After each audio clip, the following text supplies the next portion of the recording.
বাড়ি থেকে আমার গাছের কলা, গাছের পেঁপে আনছি। এগুলা আজকে আমি বাড়ি থেকে আম্মু মিনাতার নব্বীর বিরিয়ানি ভাত দিছে। তো আজকে বিরিয়ানি ভাত খাবো। বিরিয়ানি ভাত দেখলে আমি আর থাকতে পারি না, মানে সাথে সাথেই আমার খেয়ে ফেলতে হয়।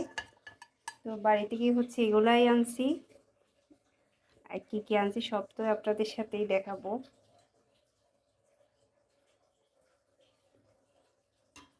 সাথে পেঁয়াজ কাঁচামরিচ নিয়ে নিছি আমি। চাল্লা অনেক মজা হয়েছে মিনাতার নবীর ভাত। বাড়ি থেকে আমার গাছের কলা, গাছের পেঁপে আনছি। এগুলা আজকে আমি গন্ড রান্না করব।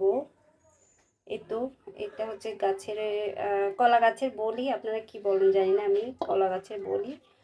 আর এদিকে আলু আছে, গাজর আছে অর্ধেক, আর মসুর ডাল দিব। গন্ড রান্না করবো আজকে। আজকে আমি মিক্সার গন্ড রান্না করব। এটার জন্য আমি এখানে বলি, তারপর কলা, পেঁপে, গাজর, আলু কেটে নিছি। এগুলো আমি এখন একটু হলুদ দিয়ে একটু জুস ফেলে দিব।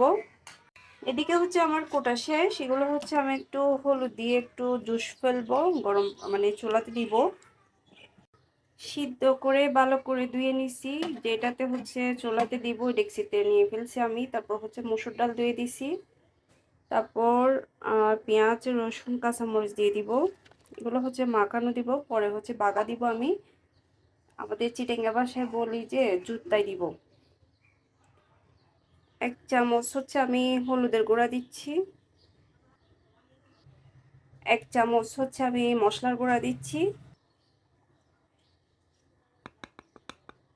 সামান্য করে লাল মরিচের গুঁড়া দিচ্ছি। লাল মরিচের গুঁড়া কিন্তু বেশি দিতে হয় না।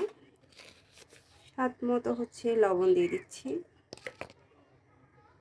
ম্যাজিক মশলা দিয়ে দিচ্ছি, ম্যাগি। পরিমাণ মতন আমি পানি দিয়ে দিচ্ছি। তারপর অল্পখানি সরিষার তেল দিয়ে রান্না করব। পরে আবার বাগা দিতে হবে, তো ওটার জন্য। আজকে আমি বাটার মাছ রান্না করব।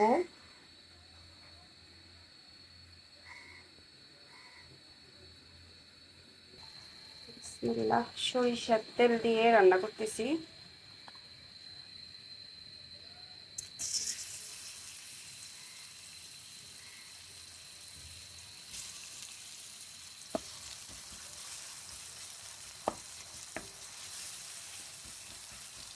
আসলে সরিষার তেল খাইতে খাইতে না অভ্যাস হয়ে গেছে আমার। সরিষার তেল ছাড়া অন্য কিছু খাইলে কেমন জানি লাগে। সরিষার তেল দিয়ে খাইতে খাইতে ভালো লাগে।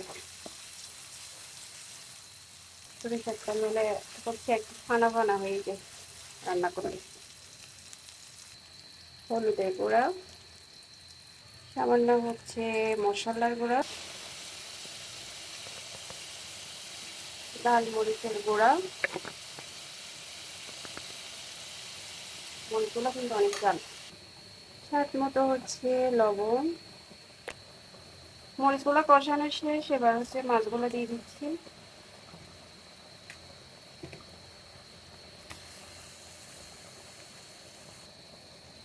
পরে কাঁচা মরিচ দিয়ে দিচ্ছি আমি।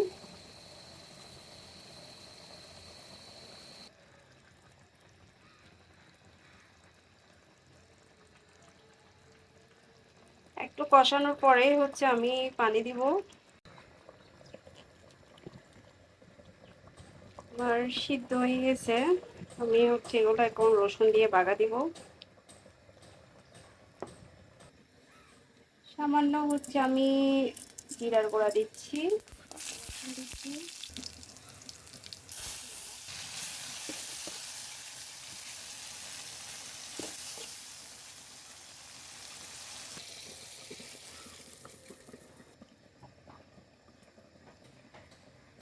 একটু ডেকে দিব। ব্লক চলে আসলে চুলা বন্ধ করে দিব। আর গন্ড রান্না করা হয়ে গেছে, গরম গরম ভাতের সাথে কিন্তু অনেক মজা। সব হচ্ছে স্বাস্থ্যসম্মত, আমার আম্মুর গাছের জিনিস। আবার হচ্ছে চুলা বন্ধ করে দিব। হয়ে গেছে আমার বাটার মাছ রান্না করা। বেশি ঝোল দিয়ে নাই, ওটা বেশি ঝোল আসলে খাওয়া যায় না।